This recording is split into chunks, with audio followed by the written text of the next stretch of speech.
in public media. The A.L. Lewis Black Opportunity and Impact Fund, an initiative of the Community Foundation of Northeast Florida, invites you to an evening with Brian Stevenson on October 16th. All proceeds benefit the fund's grant making. Learn more at jackscf.org/AL-Lewis. North Florida TPO, proud sponsor of WJCT's First Coast Connect, bringing to the community innovation in transportation planning, commuter services, clean fuels, and intelligent transportation systems. More at northfloridatpo.com. Baptist Health is a proud supporter of First Coast Connect. Baptist Health, committed to building a healthier community for all of us. More info at 202-4YOU or baptistjacks.com. This is WJCT News 89.9 Jacksonville. Up next, national and local news from NPR and the WJCT News team.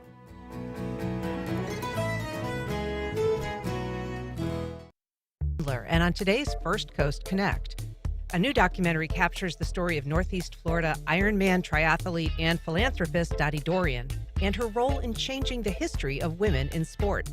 Then, the architect of the newly enacted public sleeping ban joins us as part of our continuing election coverage. Candidate State Rep Sam Garrison also takes your calls and questions. And from aspiring astronauts to oncologists, we get a sneak peek at the lineup for the Jacksonville Women's Network Speakers Forum. Join the conversation. You can reach us on air at 904-549-2937.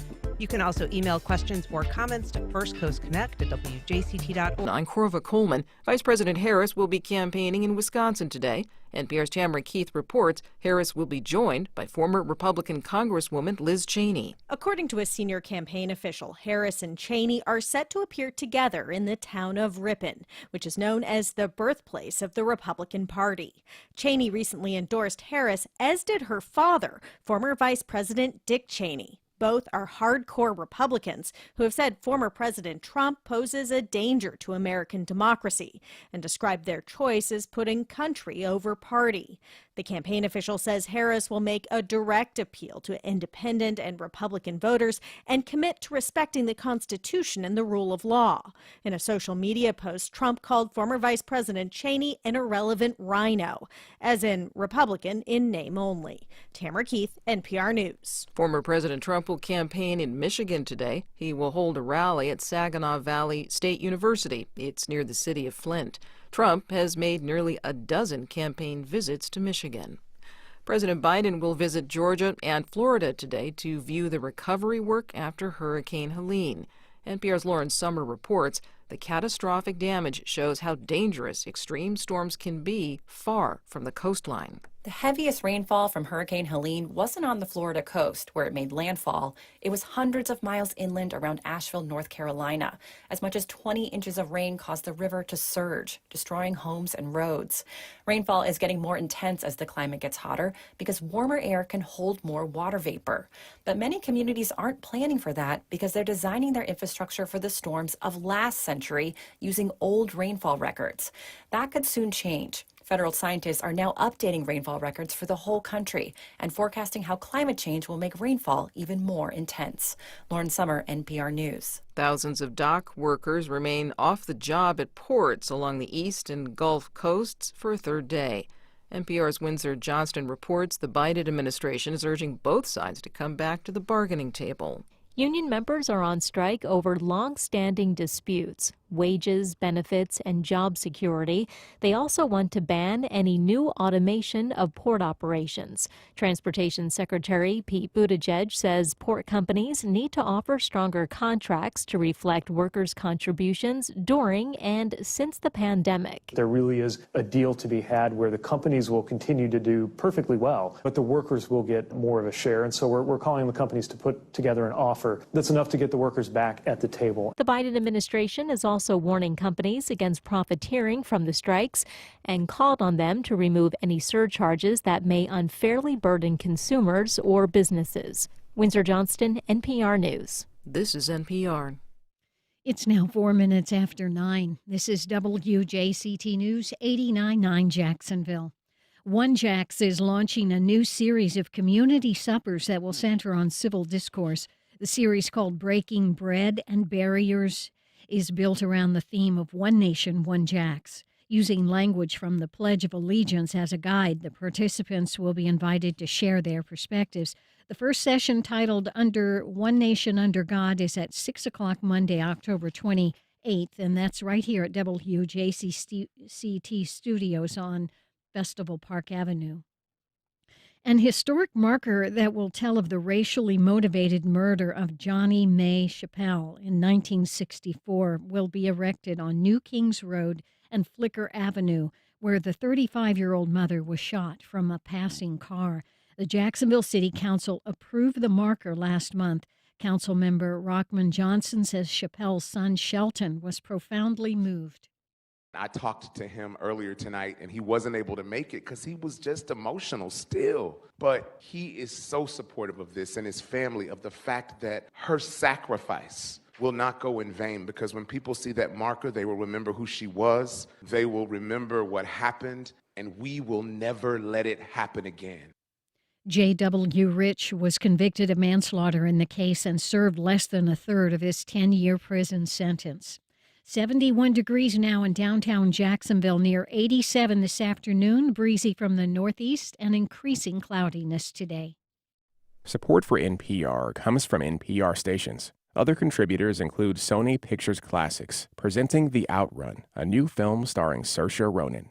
A young woman returns home to the magical Orkney Islands while on a journey of recovery and sobriety. Starts Friday, only in theaters. Extraordinary achievements of two record-setting triathletes and how their persistence created enduring change for women in and out of sport. Later in the program, our election coverage continues. We ask State Representative Sam Garrison why he's asking to be reelected, and he takes your calls and questions. But first, she went from not being able to run a half mile to successfully completing the Ironman triathlon 4 times after the age of 45. She's now 90 years old, and we are so honored to have her here. Northeast Florida athlete, artist, and philanthropist, Dottie Dorion. Welcome, Dottie. I know. Thanks so much for having me. I really appreciate it. It's great to have you.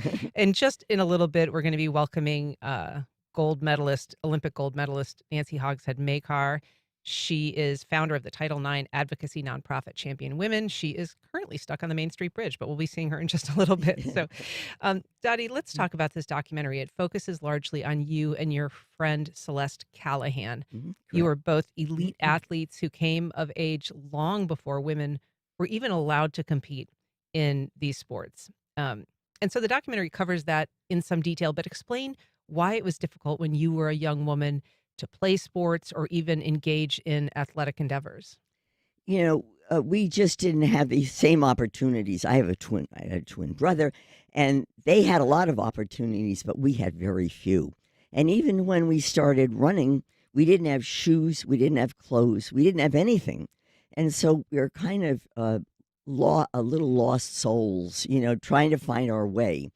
And even when I started running, I had to borrow our son's shoes and then pack them with a newspaper so that they would fit. And it was hard. And when we started running, we didn't have other women to run with. We ran alone. And you didn't really know even how to run. I mean, No. It's hard to believe that there was a time when there wasn't a million athletic shoes to choose from. But truly, you were borrowing shoes from your own son because they didn't make athletic shoes for women like that. No. And we didn't have any wonderful clothes like we do today, you know. And it was hard because I would even sometimes run with the men. And then the wives got really upset that their husband was running with a woman. So anyway, I put a stop to that pretty quickly.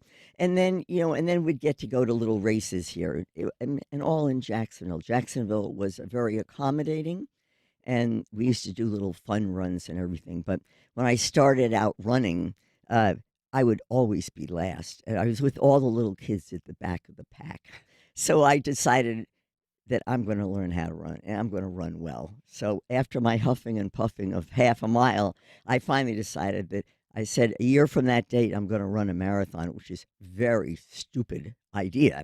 But I decided I would do it anyway. So anyway, and that is what I did. And you've gone on to run so many marathons, more than 250 triathlons. You completed 4 Ironman. races. It's just extraordinary. But you said you were a twin, and you really kind of had this fight almost from the beginning. You were very premature when you were born. You were just a couple of pounds. Yeah, we each weighed 2 pounds, and they never thought that we would even live. And then the little practitioner that had delivered us said, well, if they live, they'll probably be pretty strong. So we always felt fortunate that we were even here. And the other opportunities that I had, you have to make opportunities in the early years. And you make opportunities and you make the best of it. And when they say, oh, there's no slot for you in this race, and there's no this and there's no that, you just think in your mind, how am I going to change that for other women? Because that's what you really want to do. So Nancy Hogshead joins us now. Good morning, Nancy. Glad to have you. Thank you for having me. I appreciate it. This is a time when we're talking about Dottie, and she was after 40 when she was doing all of this running, but this was still before Title IX was passed in 1972, which protects students from sex-based discrimination in education programs. Why was that change so important? Oh, because what it said was it didn't matter who the athletic director was or what mattered was, is it an educational program? And if so, girls and women have equal rights to that educational program. I mean, before we get going on anymore, I just want to say, Dottie, I'm just so grateful for everything that you did for women before I got there, because it is literally the ability to stand on the shoulders of the feminists that came before me to be able to do the work that I'm doing and that made my athletic career possible. So thank you so much, Dottie. Thank you. I appreciate that. And it's up to you to carry on to the future. Yeah, and we should say, I mean, Nancy Hogshead, no slouch. You're a 3-time gold medal Olympian, a silver medal Olympian. You were a championship swimmer and had an extraordinary athletic career. Thank you. Before becoming a lawyer and running Championship Women, which is a group that's devoted to protecting Title IX. So Champion Women, we provide legal advocacy for girls and women in sports. We just filed 101 complaints against the top schools that were discriminating against women when it comes to opportunities, and then the top schools as it relates to scholarship dollars.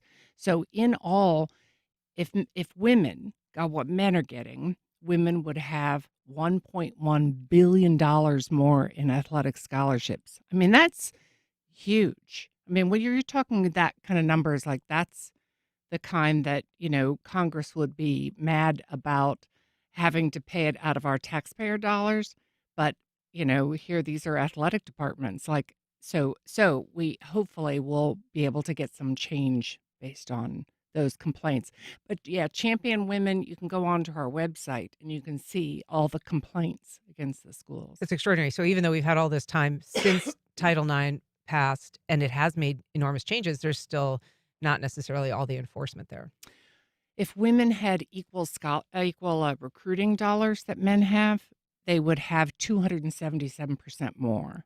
So time is not going to heal it. You need activists like Dottie Dorion. Mm-hmm. You need activists like me. You need to be pushing the envelope.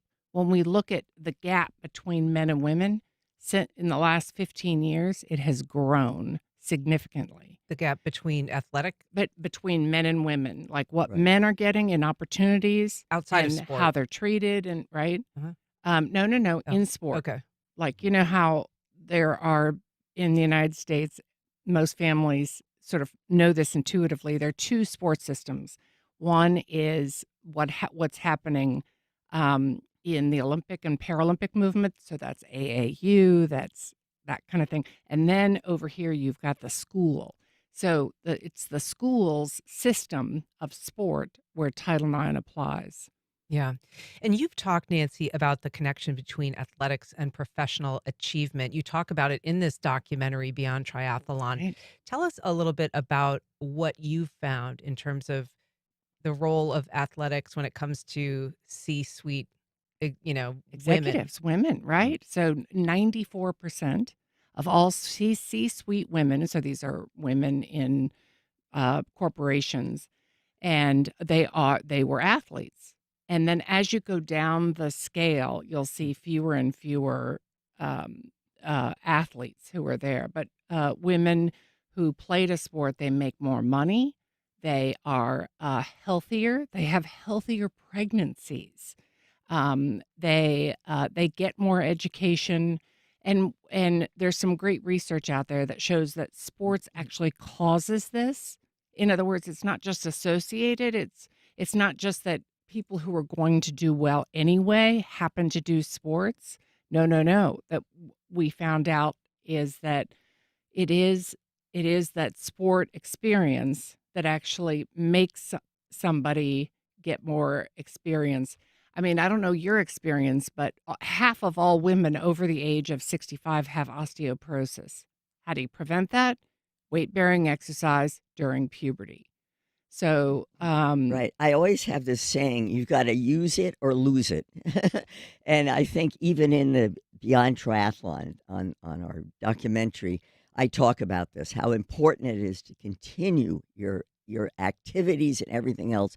And not only for your body, for your brain, for everything else. And I think in the documentary Beyond Triathlon, I think that we spell that out pretty well. You did a lot of evangelizing as a young woman, as a middle-aged woman, to get other women to participate. And it was interesting in the documentary, both you and Celeste are working with women who are sometimes not believing in their own ability to finish, very often didn't have the basic skills.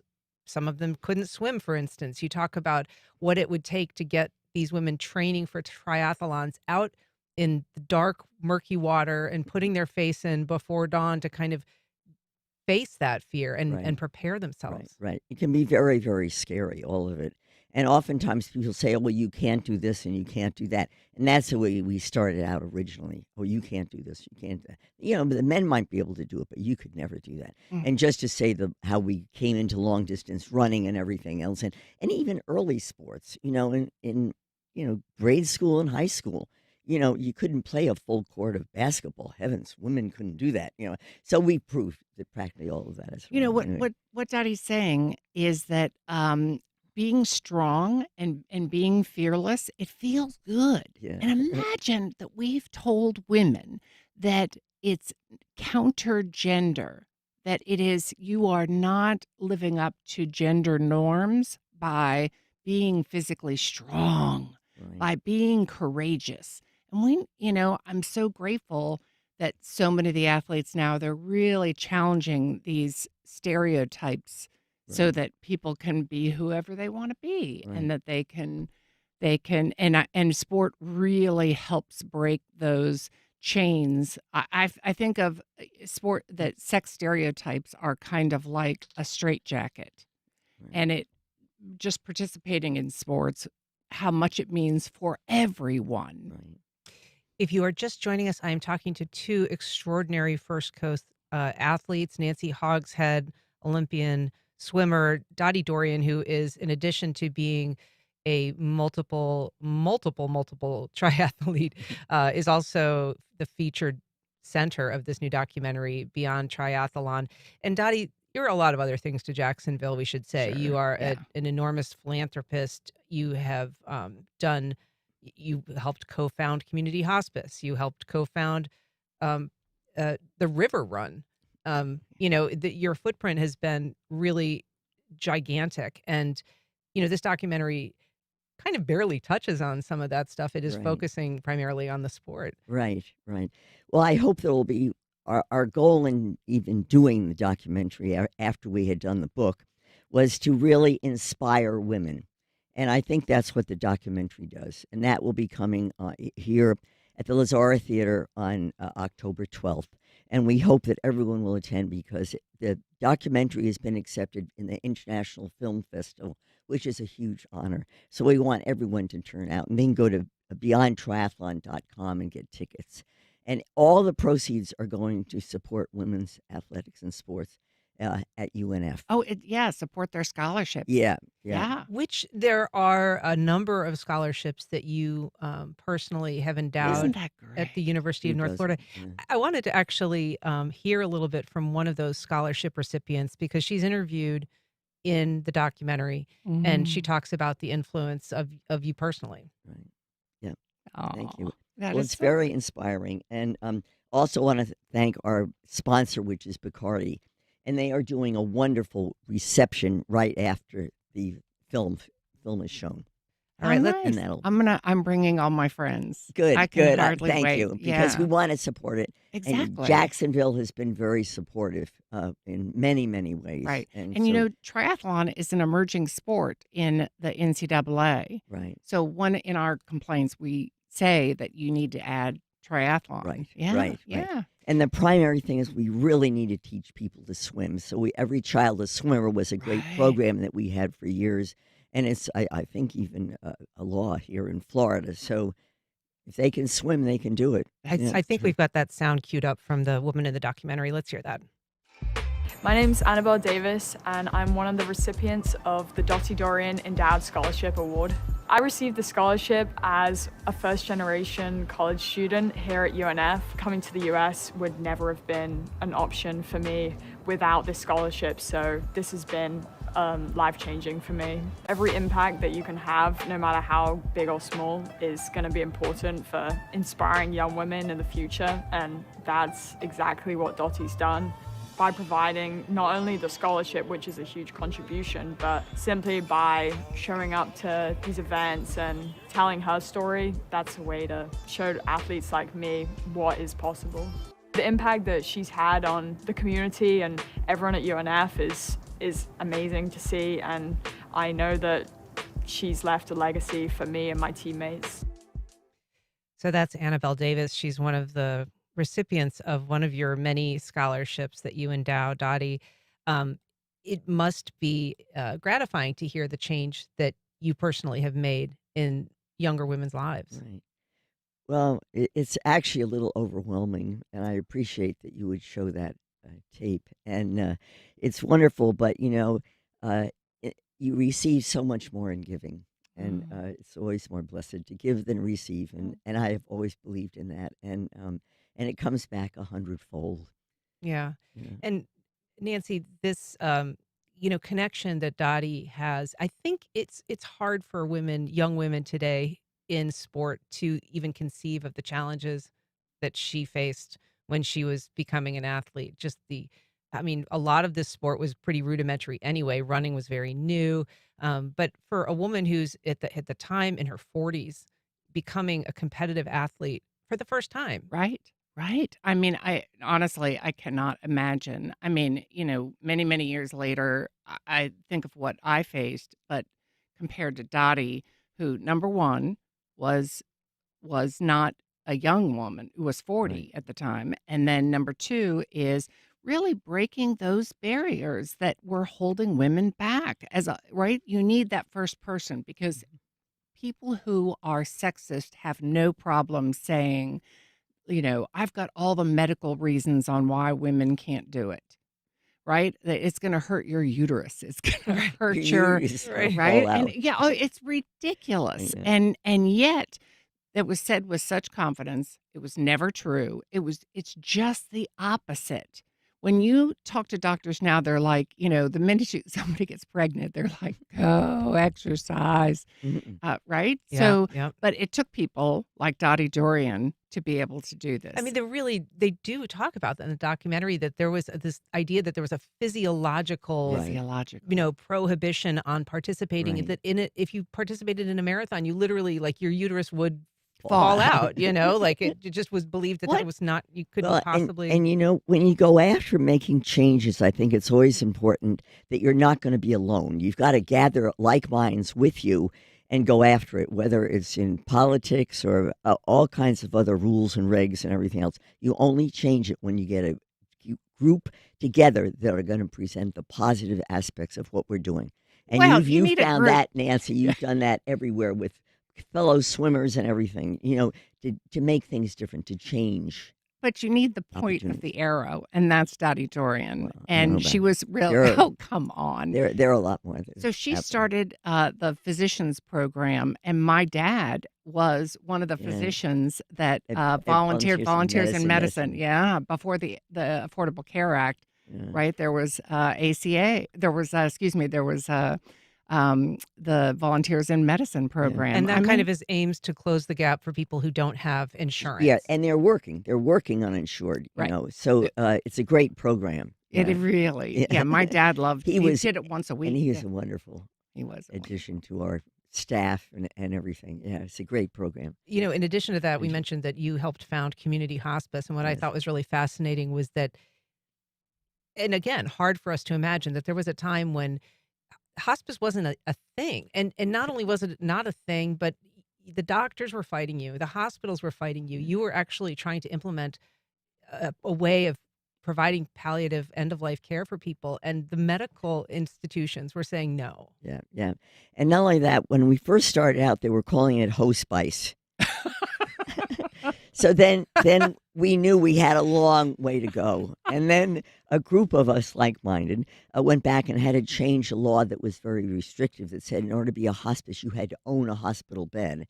And that would have put all grassroots hospices out of business. And that's what the crux is of hospice. So anyway, we went back and spent a year in Tallahassee, 2 other friends and myself, to change that law. And we did change it without one dissenting vote. So, But it took some work, and you had to actually lace up and chase after the Speaker of the House in Tallahassee to get him to... I did a lot of things that I probably could get in a lot of trouble for. But anyway. So participating in sports begets courage. So when I look at all my peers and my mentors who have, made me the lawyer, and so many of them, they are courageous. They may not necessarily see that direct connection between their sports experience, but I mean, you can't teach that kind of courage on a blackboard. You have to have an environment that makes that possible. Yeah. And, the support is part of it, the drive, but also the recognition. And one of the things that you pushed for and really are continuing to push for is that recognition. For instance, there was a time when the Ironman triathlon didn't have a over 60 category, and they kind of couldn't believe anybody over 60 would possibly want to compete in this, as they, of course, all the time do now successfully. Because of Dottie. I think even in Hawaii, when we'd be down at the beach and everything, there are all these sweet young things, and I honestly think that the men and everybody looked at us and said, these old broads are doing the Ironman. I don't even think they knew we were there to do the Ironman because we're just non-existent. So you had a lot of obstacles to overcome. And even now, I understand you're kind of advocating for the Peloton folks to create an over 90 Yes, competitive category. I am.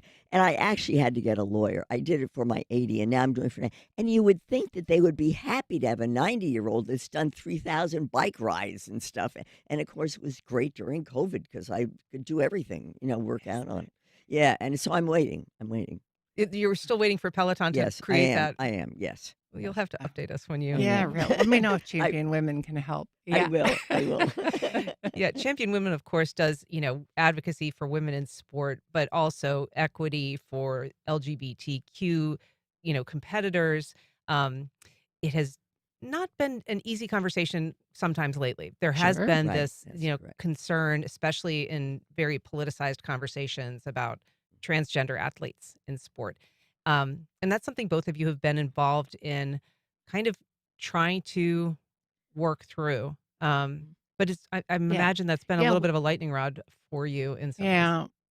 I mean, frankly, every single thing that I've done as a lawyer has been kind of that tip of the arrow type of thing. When I was first advocating for Title IX and equality in sports, I can't tell you I'd be on a dais and somebody would slip me a paper that would say like, oh, Title IX, right, get over yourself.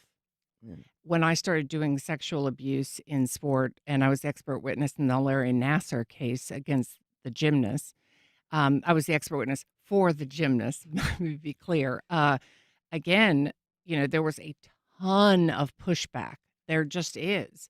And same with this issue as well. Women's sports are for females. The biological differences between men and women are so great. They are greater than any other category.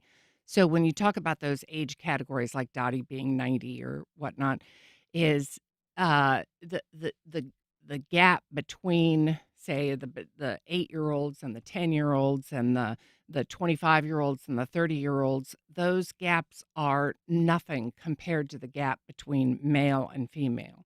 So we're perfect.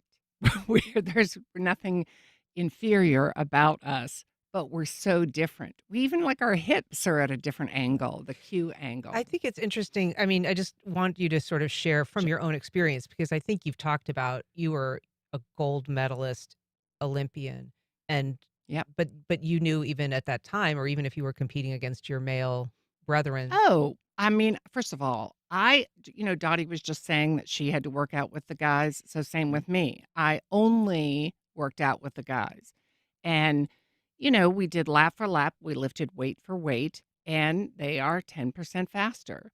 And I also competed during the time of the East German women who were taking steroids. They were cheating. It was not a level playing field. And the benefit that somebody gets from taking drugs, again, cannot compare with male puberty, which is height, lung size, strength, different kinds of strength, especially that bursting power. So we want transgender people to compete in sports. Absolutely. There's nobody that would argue, oh, they shouldn't compete at all, but in the right category. And women's sports are for females. And Dottie and I and so many people have worked our entire professional careers to make sure that women have those opportunities, that they're good opportunities, that they're free of abuse.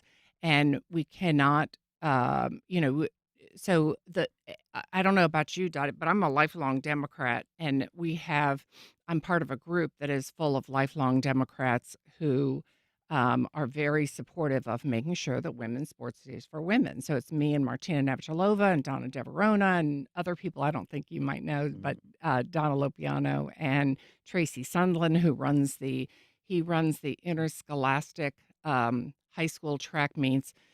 And but it's a marathon. All of these issues are. It is. And of course, I didn't get into it in the documentary or the book because that was not our era. Right. But I have heard from some friends in Europe that are athletes that they are talking about having a Special Olympics type thing for trans athletes.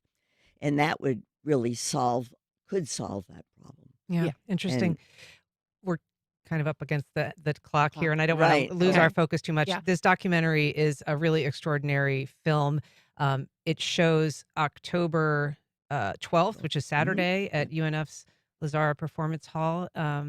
Dottie Dorion, Nancy Hogshead, thank you both so much for being here. Thanks for all that you've done. You did a great You know what? job. Thank you for all that you've done for Jacksonville, Florida. Really, she You has have been done- you covering did so much homework. I can't believe you did that. Ladies, no. Right. No. You've been Appreciate it. Honestly. been a phenomenal media presence here and been a gift to Jacksonville for how many, like 20 years, 25 years? It's been a long time. Long time. Yeah, A long yeah. time. Yeah, thank you. But you're Thank so well prepared. I mean, how did you get the film, from the... I don't know. Thank you both so much for being here. Really appreciate it. Oh, we'll talk soon. Well, you made it an absolute pleasure. Oh, thank you. I just can't thank you enough.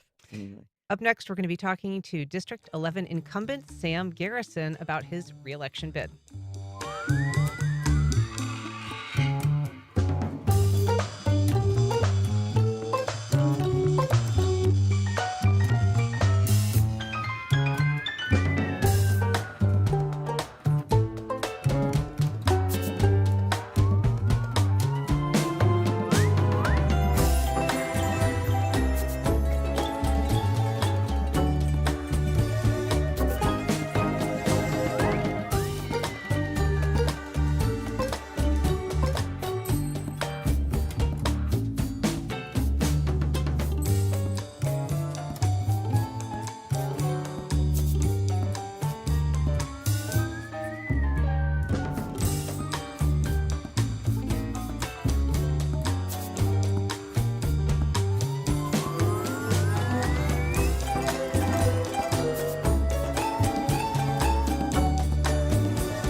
Welcome back. As part of our election coverage, we're taking a closer look at the District 11 State House race in Clay County, and I'm joined by that district's incumbent Republican Representative, Sam Garrison. Sam, good morning. Good morning. Thanks for coming back on the program. My pleasure. So this district, it includes Orange Park, Green Cove, Penny Farms. It is predominantly Republican. Correct. And you are going now for your third term.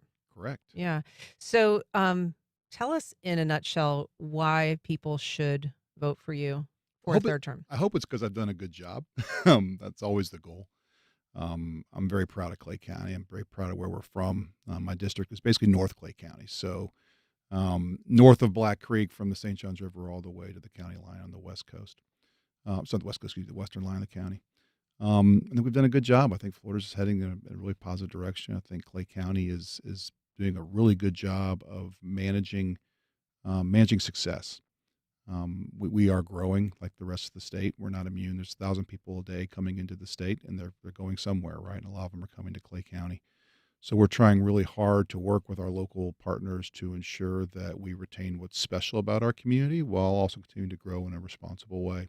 I've seen you say what's special about your community is water, Navy, and barbecue. That's right. I have said that in the past. We're a Navy town. I'm here because of the Navy. My wife's a Navy brat. My in-laws who live next door is a retired Navy captain, and a huge chunk of our district is there either directly or indirectly because of NAS Jax and the Navy. And so we're very proud of that. And obviously the St. Johns River and Doctors Lake is a big part of our community, and we've spent a lot of resources over the last 10 to 12 years to make sure we preserve that asset for future generations. We've had challenges with algae blooms. We've worked really hard with the Water Management District and other things to make sure we have the resources to continue to grow in a way that so you can take your boat out on Saturday and go to Whitey's and have a great time and not have to worry about getting sick when you jump in the water. Yeah, no kidding. Whitey's has had some bad algae blooms around in that area. That's right. Water, too, in terms of resiliency, though, is a big issue. A lot of folks on the North Fork of Black Creek have, continual flooding during big storms. Yep. And it seems to be getting more pronounced. Well, it's kind of how Black Creek in particular, which is obviously the heart of my district, is going to have challenges, and then a lot of it has to do with just the way how God designed it. I mean, it's kind of like a bathtub. When hurricanes come in from a certain direction or big storms, that water's got to go somewhere, and it tends to go to Black Creek. So we've worked really hard with the county and the state over the last few years to try to I don't want to say harden, but really kind of harden those assets there, make sure homes are a little more resilient when the flood waters come. We've made a lot of progress since Hurricane Irma, I guess, 7 years ago now, whenever it was. It's running together. I don't know. I lose track of the names. But that was a really wake-up call for us as a county that we really had to focus on our stormwater infrastructure. And so we've been trying to do our part with the state, again, along with the Water Management District, to make sure that Clay is going to be resilient. You aren't probably old enough to remember as I'm definitely old enough, whatever it is. I promise you I'm old enough. There was a time when people were raising questions, even from the Water Management District level, saying, well, maybe we shouldn't be building along Black Creek, and that ship sailed.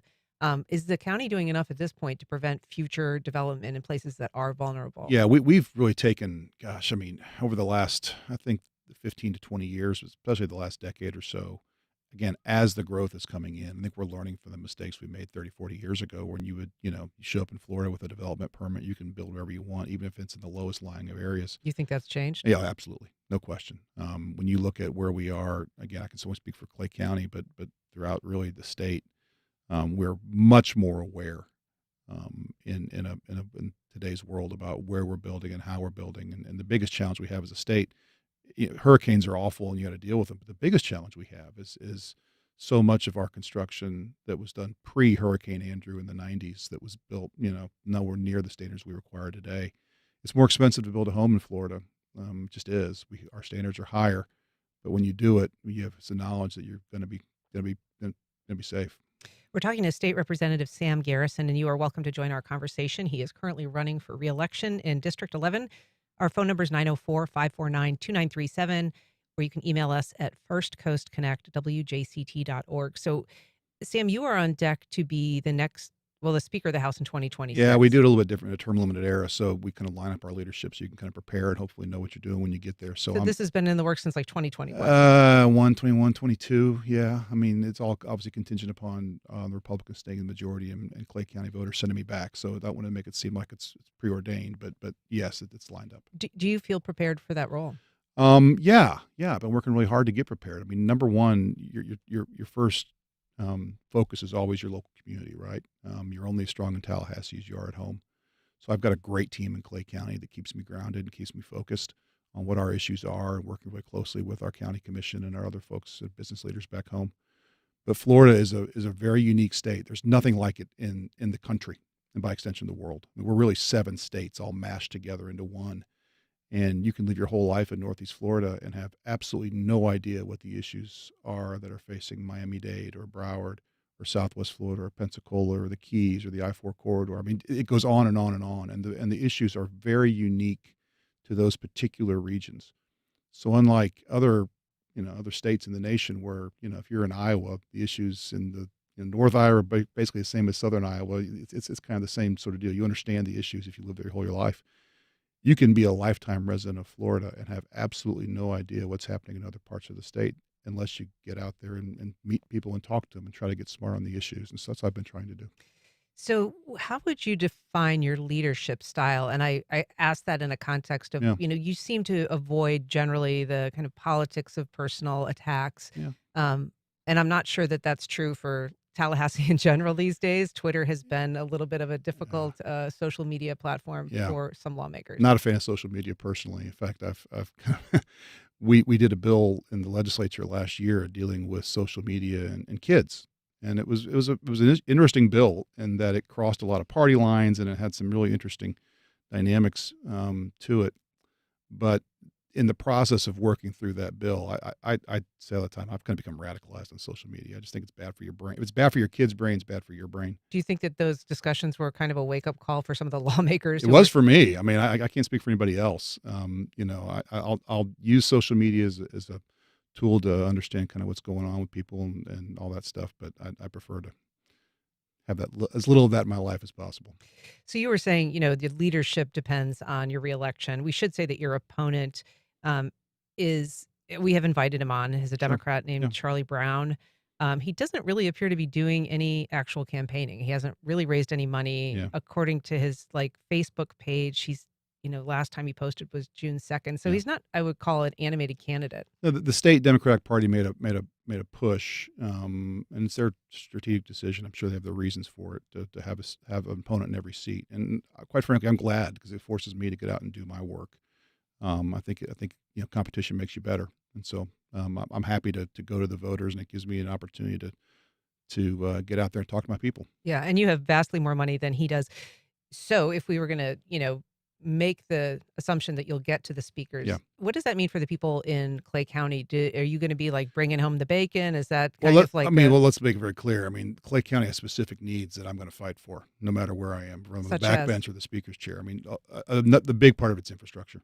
I mean, we've seen as a region, if you talk to folks in St. Johns County's Exhibit A, when you have so many people coming there and the infrastructure hasn't caught up with it yet. That's a big deal for me. You mentioned earlier about our stormwater infrastructure, not just for Clay County, but as a region in Northeast Florida. I think we're behind where we need to be. And it's nobody's fault. It's just these things happen. So we've got to really invest a lot there. And then beyond just taking care of Clay County, I mean, I'm a Northeast Florida guy, so I worked downtown for 10 years of my life at the state attorney's office. Jacksonville and Clay and St. John's and Nassau, we're all inextricably, connected.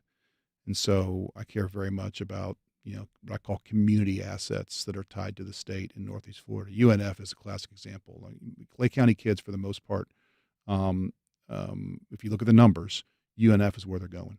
So I want to make sure that we keep UNF affordable and have it be really a jewel in our state system. I think it's been underfunded over the years. I think it's been really neglected. And so making UNF be a real strong regional asset is one of my top priorities as well. Interesting. We've got a call from Tim in Orange Park. Good morning, Tim. Go ahead. Good morning. Yes, I was wondering, sir, I've been an independent voter since the 70s. And I vote, both sides of the coin. For the person that's doing the best.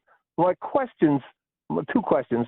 One is, are we going to expand 220 past Night Box on further out to not Green Cove, but south. Head south. Yeah. Turn that. Yeah. Thanks. And then I hate to put you on the spot, sir, because I think I did vote for you. You can put me on the spot. It's okay. Okay, good. How do you feel about the 2020 election? Do you think that it was stolen, or do you think it was an honest election? And, sir, thank you so much. Keep up the good work, and I will take my answer off the phone. Thank you, Tim. I'll answer Tim's question. First of all, Tim, thank you for your vote. I'm asking for it again. I hope you'll vote for me a second time. As it relates to 220, I'd encourage you. The county's doing a ton of work right now to try to expand our infrastructure. 220 is one of the big issues. It's a huge bottleneck in the county, especially when you get to 220 and Henley down. Anyone who lives in Clay County knows that that's been a major problem for us. So it's a county road. It is a county responsibility. We had some money in this year's state budget to try to help that. Unfortunately, some of it got vetoed. So we're going to come back again and try to find some other funding sources and things like that. As the national stage, I try to avoid national stuff, not because I'm happy to answer your question. I mean, the election is what it is. It is like, was it a fair election? I mean, certainly wasn't Florida. I mean, I don't go into this whole was it stolen stuff. That's not my deal. President won the election. He won the election. We're moving forward. I do think other states, and I'll use Pennsylvania as a classic example, need to look at Florida for how they run their elections. Put aside issues of fraud. There's no evidence of that I saw that has any material bearing on what we're talking about. But Florida has come a long way. We did learn a lot as a state post 2000. We just did. And we used to be the laughingstock, and we're really kind of the gold standard now in terms of when we'll know as a state once the polls close in the central time zone over in Pensacola. We'll know within 45 minutes what the results are. Right. And everyone has confidence in those results. We're open. You talk to your local supervisors of elections. They invite you to come in and see the process of how we do it. We audit our results in real time the week following. I mean, we really are the gold standard, and it frustrates me. As somebody who grew up in central Illinois, I didn't grow up in Florida. I grew up in Illinois. I've seen the other side, trust me. It frustrates me that more states in our country we don't learn from each other and aren't learning from our example about how to do their elections in a way that, like I said, nothing's perfect, but inspires trust with transparency and gets your results quickly. Because when people don't get results quickly, they get frustrated. And that's a major problem. That really frustrates me as a voter. I would be remiss if I didn't get to the issue of this homeless sleeping ban, I guess, that took effect this week. Yeah. You were kind of the architect of that bill. Correct. There have been a lot of concerns about cost, particularly for the city of Jacksonville. The city council winnowed down the mayor's $10 million proposal to $1 million. But it's going to cost a lot of money for local governments. Yeah, I think it can. And quite frankly, it should. I don't run away from that. The bill you're talking about, it relates to what I call public camping. And it is purely driven from, like I said, if it's a success, I'll take the credit. If it's a failure, I'll take the blame. This came out of, it was a passion project for me, going around the country and seeing other really great American cities having major problems as a result of chronic homeless. I'm not talking about somebody who's down their luck for a little bit and has to get on their feet. I'm talking chronic homelessness and homeless encampments and what they were doing, hollowing out downtowns, what they were doing, hurting local economies, and really creating a sense of frustration among regular folks. And so, when I started asking questions about this when I got to Tallahassee, Florida, thankfully, is nowhere near the challenges you see in other parts of the country. But just driving here, going through downtown to come to the studio today, I'm reminded of the challenges we have here in Jacksonville. And when you start asking questions about, what can we do, all I heard was there's nothing you can do, nothing you can do. And I just refused to accept that as an answer. So we tried something here in Florida, and it came as a result of a lot of work and a lot of back and forth with people. But what it said was that in the state of Florida, we create a standard that public spaces, by that I mean our streets, our parks, our sidewalks, areas that have to be open for the community to be a vibrant community are going to be open to the public, and they're going to be safe. And we create a mechanism to try to, in working with the counties and working with our cities, to try to allow them necessary flexibility to try local options to meet the state standard. Because the reality of it is the needs of Broward County are going to be different than Jacksonville, are going to be different from Clay or Santa Rosa or wherever. I'm not going to go on for 20, 30 minutes telling you about it. I know you're pressed on time, but that's where we came to. Sam Garrison, I didn't get to a question from Judy. She just wants to know what you can do to accelerate the Shands Bridge replacement, but I'll just put that on ice for now. Sam Garrison, thanks so much for being here. It's my pleasure, Ann. Everyone remember the deadline to register to vote in the November 5th election is October 7th. We'll be back in just a minute.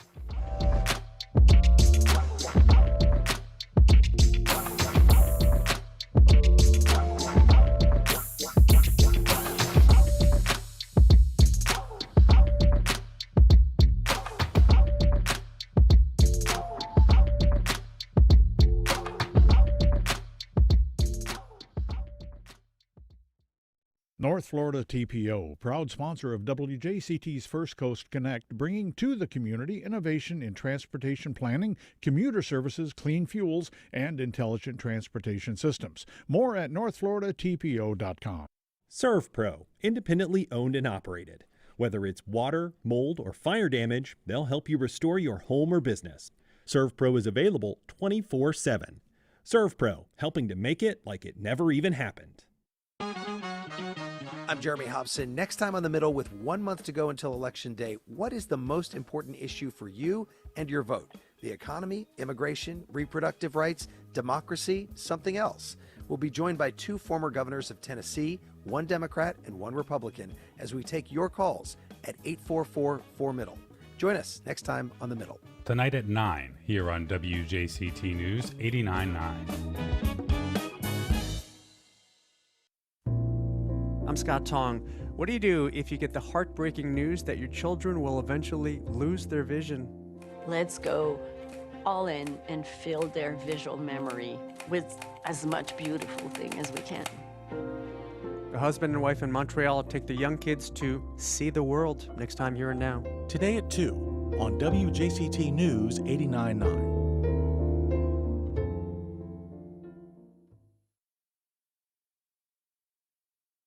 States in the Southeast continue their recovery efforts in the aftermath of Hurricane Helene. The search for survivors is still underway. More than 1 million are still without power.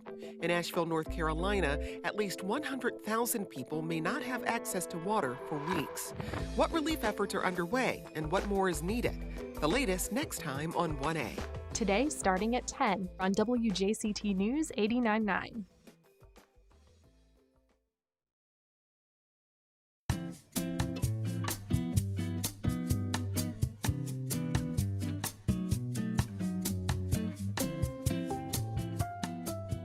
Welcome back. 3 trailblazers in the field of education, arts, and medicine will be taking center stage at the upcoming Women's Center Speaker Forum. And here to share details about the annual fundraiser is Jennifer Holland, president of the Jacksonville Women's Network. Good morning. Good morning. We're also joined by Ann Mackey. I'm sorry, I didn't want to butcher it. Ann Mackey. She is the chair of the Forum Committee. Thanks, both of you, for being here. Thank you for hosting us. So what is the concept behind the Speakers Forum? Well, and to answer that question, we start with the network itself. Jacksonville Women's Network has been around for 45 years. We are a by invitation only network of highly accomplished professional women whose purpose is to support and advance the acceleration of women in personal and professional endeavors. So I think that's an important note to make, because this event is our only public event that we have. And it's our 25th year hosting this event. It's a give back to the community, and it's an opportunity to really get a glimpse inside our network of women who have been shaping this community, in addition to experiencing a very stimulating conversation and event with 3 highly, just extraordinary women who are also 3 different generations. I mean, I think that's a powerful moment to be able to, and I'm going to let Ann share the thunder about the event. I mean, Ann, you are chair of the committee, so does it fall to you to select these speakers? We were so thrilled to select these speakers and invite them and have them accept our invitation. Each one is remarkable. Each one has accomplished so much, and their stories about what they do is fascinating. But I think what's most important about this, and what will be most inspiring, is that they're going to tell us not only what they did, but how they did it.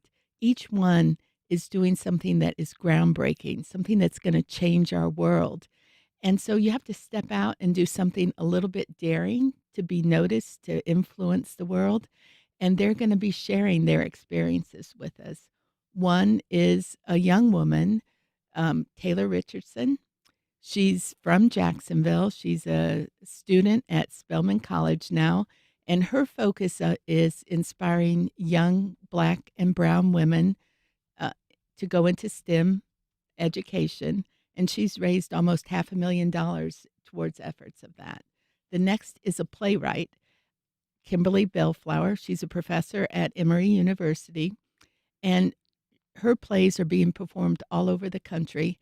And the ability to influence thought and to introduce new ideas, that's such a special talent, and she is remarkable. And she's got a really interesting play. John Proctor is the villain, which is sort of like a take on the Crucible story, right? And he's the main character there, but she's rewriting the narrative.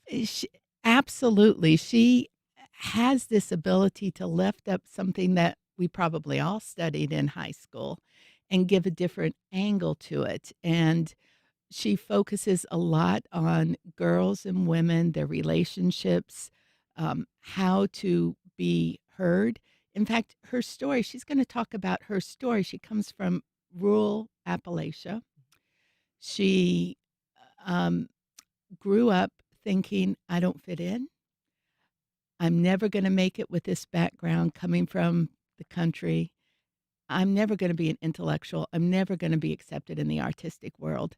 And as she's progressed, that's what she's discovered about herself, that what's unique about her, that's what makes her interesting, and that's what she calls her artistic superpower. So I'm really excited to hear her speak. And then you also have this doctor who is an oncologist working on some really, impressive movement in the, cancer research. You're right. Dr. Roxana Dronka is chair of the hematology oncology department at Mayo Clinic, and she also leads their cancer center. And again, many of us have spent a lot of time at large companies, large institutions. She's been successful. She's doing original research. She's going to talk about not only that research and what's happening, but how she attracted, it's a big organization.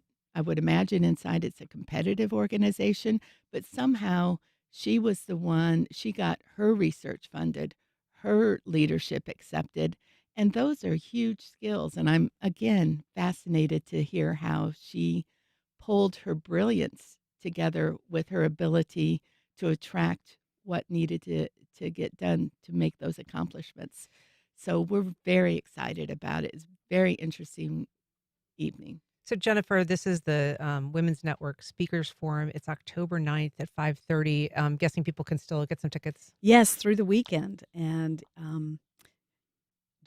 I'd like to mention the name of Imaginable. So just this whole event, you just heard a wonderful description about these three speakers and how exciting it is to hear firsthand how these women are making what was unimaginable imaginable. Very cool theme. Well, Jennifer, Holland, and Mackey. Support for First Coast Connect is provided by Baptist Health and the North Florida TPO. Baptist Health is a proud supporter of First Coast Connect. Baptist Health, committed to building a healthier community for all of us. More info at 202-4YOU or baptistjacks.com. The Museum of Science and History presents Mission Astronaut, a new exhibition exploring life in space. Mission Astronaut is open September 21st through January 5th. More info at mosh.org. Congaree & Penn, dedicated to agriculture and culinary endeavors, offering field-to-fork dining and outdoor experiences on over 300 acres. Sip, dine, explore. Information at congareeandpenn.com.